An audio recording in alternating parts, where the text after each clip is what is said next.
G, bonjour, and welcome to another episode of the Bungee Beat. But more importantly, folks, I'm well, you but.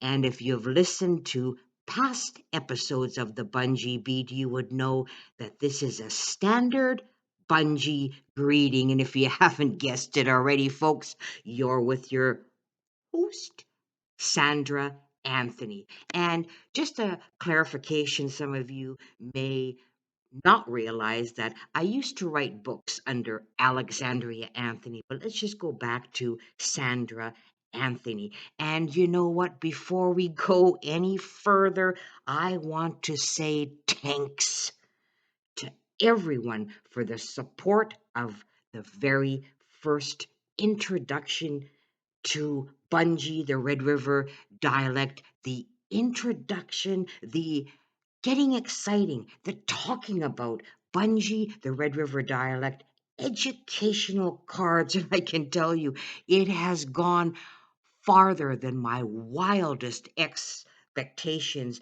It's been a huge, huge success. And I'm already working on set two. So, set one of Bungee, the Red River Dialect educational cards, were really an introduction to get everybody talking, wondering what is Bungee? What is this Red River dialect? So, I hope I have achieved that. 37 cards in my first set. Now excited and working on set two, which is going to have more of the pronunciation. You know, we're going to go dig a little bit deeper into the Red River dialect. But folks, I really am truly, truly blessed to have graduated on Saturday, March 21st, 2026. Can you believe it? As a certified traditional guide through Indigenous Tourism Manitoba. I'm just so stoked. I just feel privileged and really honored. And huge thanks going out to Doreen, Tracy, Brenda, Melanie, and so many, Holly, of course, and so many others that made this possible. And again, really gained some experience, insight, and it just felt kinship and community. It was just a great, it was, folks, let's put it this way, it was the ultimate experience. And I'm going to share something with you and why Bungi, the Red River dialect, is so important to me. And when a language fades, a language or a dialect fades, history fades with it. And preserving Bungi, the Red River dialect, and it really carries the voice of the Red River settlement, and it blends Cree, Saulteaux, Scots, and English, reflecting the meeting of cultures in the fur trade. And it was spoken in Métis homes, Red River lots, and Red River carts. And it really preserved the humor, storytelling, and worldview of a people. And when we save Bungi, we save a crucial piece of Métis history. And Bungee it's not just a dialect, it is the sound of the Red River homeland, and it's a bridge between Cree, Scots, and Métis life. And it's a voice carried through generations. And when we remember it, our ancestors still speak. Our ancestors spoke Bungee along the Red River, of course, in homes, on the trails, and beside the fire. Their words carried laughter, hardship, and survival. And when we remember Bungee, we allow those voices to be heard again. Preserve Bungi, the Red River dialect, is just so, so very crucial. And important to me, and it should be to all Métis people, and really the last echoes of Bungee. And once along the banks of the Red River, Bungee was heard everywhere. I drifted through the doors of river lot homes, across the creak of Red River carts, and beside the cooking fires of voyageurs returning from the trail. It was the language of laughter, storytelling, and everyday life. A dialect born where Cree, Saulteaux, and Scots voices met in the homeland of the Métis. But languages and dialects are truly fragile things. As generations passed, the voices grew quieter. Many of the old speakers are now gone, and the dialect that once filled the settlement survives only in memory, in scattered recordings, and in the words still remembered by a few. Yet Bungee is not truly lost. Every time a word is spoken, written, or shared, the Red River speaks again. Preserving Bungee means preserving a people's story. It means ensuring that the voices of the past can still be heard by the generations of tomorrow.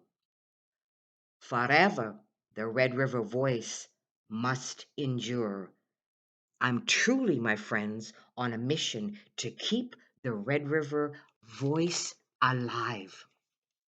And here's something really that a lot of people in passing in conversations when I talk about Bungee, Bungi, the Red River dialect, of course, as I've said in previous episodes, I had the privilege, very proud to be born and raised in Selkirk, Manitoba, being a Red River Métis with Scottish heritage as well through my great, great, great uncle, Cuthbert Grant Jr., and hearing Bungi Bungi, the Red River dialect. As a child in Selkirk, Manitoba, it really left an impact. It really left moccasin prints on my heart and my soul. And sort of people out there have really called me or nicknamed me, for lack of a better word, the keeper of the Red River words. And this is how I feel about it.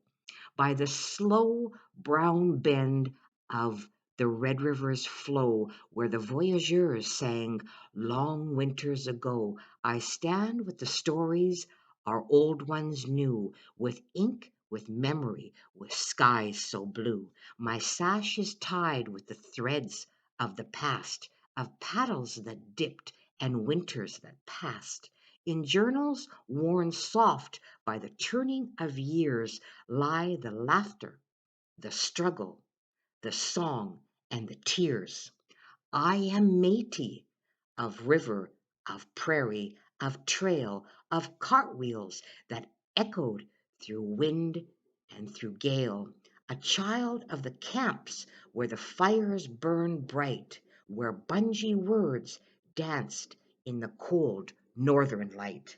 So I gather the voices the years tried to fade, the old river dialect our grandmothers made, each phrase like a spark from a council's fire's glow, a language of home the Red River knows. I walk with purpose, a historian's hand, to keep these old echoes alive in the land. For stories once lost are hard to restore, so I guard them today and forevermore.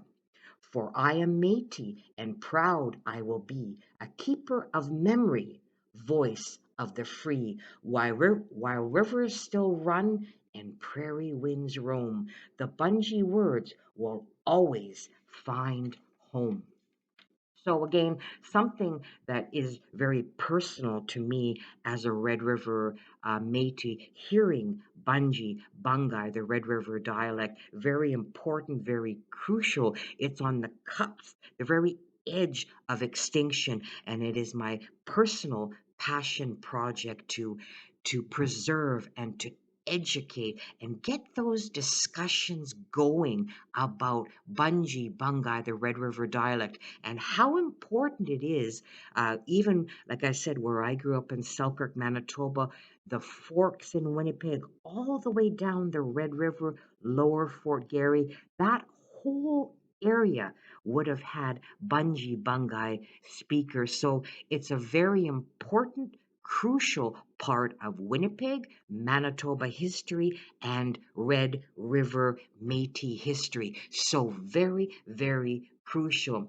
And you know what? Let's just jig right into my favorite part of any Bungee Beat show, and it's really talk bungee to me. I do speak bungee as well. So this particular segment is from Canon M. Sanderson, Kenora, Ontario, January 15th, 1938. And it's to the editor of the Winnipeg Evening Tribute. And I'm going to show on the screen as well the actual newspaper clipping of what I'm going to speak bungee to you. So again, here we go to speak bungee to me. Sir, am sure you will be glad to know that a lot of people reads your paper because a lot of people says to me, so you prayed God to shave the queen and you can't deny it neither because it's wrote in the newspapers. And one time even, mind you, a letter came to me with a piece cut out of a newspaper, and it said how a young fella, meaning me, was learning how to be a minister, and he couldn't say shh. And a great learned man tried learn him to say shh, and he learned him, and when he thought he learned him properly, the young man was sent to help a minister in his parish, and the newspaper said he learned it so properly to say shh one time when he reading the morning prayers in church, I guess, where he was helping the minister in his parish, mind you, by don't that young fellow go and say, God save the Queen, when he should have said, God save the Queen. Well, boy, when I read that piece, what was cut of the pepper, I took my old book and I looked for where it said in the service that is read in church every Sunday, God save the Queen, just to make sure, you know. Mind you, boy, I couldn't find it. I found whatever where it said, oh Lord, save the Queen, but I couldn't find where the book said God save the Queen. So I says to myself, and somebody is just saying that for nothing again.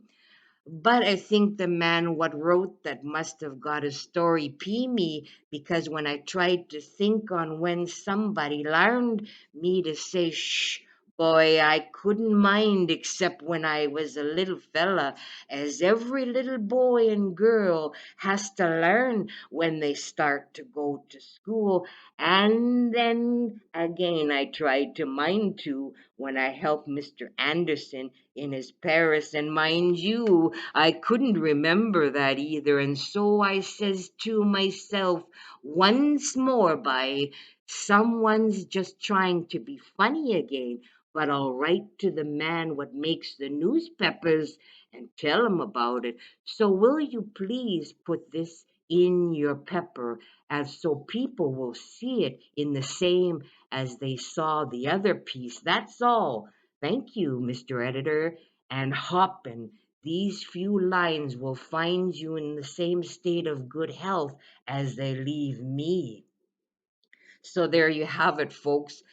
This is Canon M. Anderson from Kenora, Ontario, and he's sending a letter to the editor of the Winnipeg Evening Tribune, January 15th, 1938.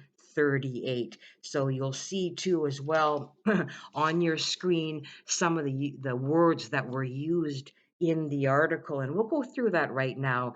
Sewer is sure, pepper is paper, shave is save, one is one, learned is learn, larn is learn, one is one, gas is guess, shoe is should, some is some, whatever is whatever, once is once, someone's is someone's, and hopping is hoping. So that's some of the key Bungee Red River dialect words that were in that particular newspaper article. Again, Canon M. Sanderson writing to the editor of the Winnipeg Evening Tribune. So in closing, folks, I want to read something that I wrote. And it's really near and dear to my heart because I do have a personal family connection to the Forks in Winnipeg, and it's just very important to me as a Red River Métis. Um, John Wills, was my great grandfather, and he was the individual that built the first Fort Gibraltar in and around the area at the Forks. And he did marry Cuthbert Grant Jr.'s sister, Josephette, and that's where my line comes in. So anytime I go to Upper Fort Garry, the Forks, Union Station, and I'm in that downtown area a lot. It really puts it into perspective for me that I'm standing on ground that my ancestors stood on, and the whole area of the forts there is really it's part of my family, it's part of my DNA, it's part of who I am as a Red River Métis. So very symbolic that that particular area again is part of my family, is part of my heritage. It's my ancestors. I'm walking on the ground that my ancestors walked on. And of course, there's a legend or there's a saying that my great grandfather, John Wills, was buried at the gate of Fort Gibraltar when he passed away in 1815. So never found his body. So he's there somewhere. And I know recently I was passing by the Forks where they're digging or they're construction for a project that's right across from the Human Rights Museum.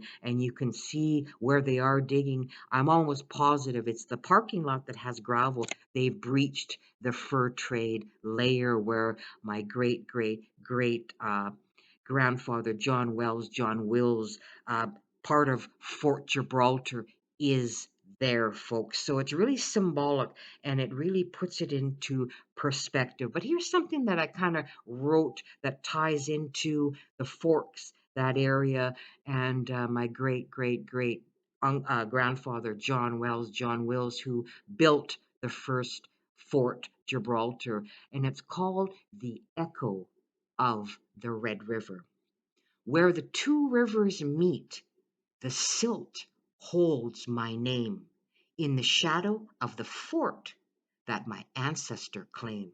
John Wills laid the timber, he raised up the wall, while the Bungee tongue rose as the song of it all. The trade and the travel, the blend and the beat are written in dust where the two waters meet. I return to the junction, a keeper of breath, to wake up the dialect and cheat it of death. I'm telling ye now, as the Red River flows, the blood of the builder is the spirit that knows. So again, I really want to say thanks to everybody out there that is supporting me on my journey, my passion project to preserve, educate Bungi, the Red River dialect. It's so very important For me, Red River Métis, because it is one of our dialects, and in the area of the Forks and all that, all the way down past Lower Fort Garry to Selkirk, Manitoba, where I was born and raised. It is so crucial that we educate, protect, preserve for future generations. So, again, thanks to everyone. It is greatly appreciated. Until next time, take care of yourself and each other.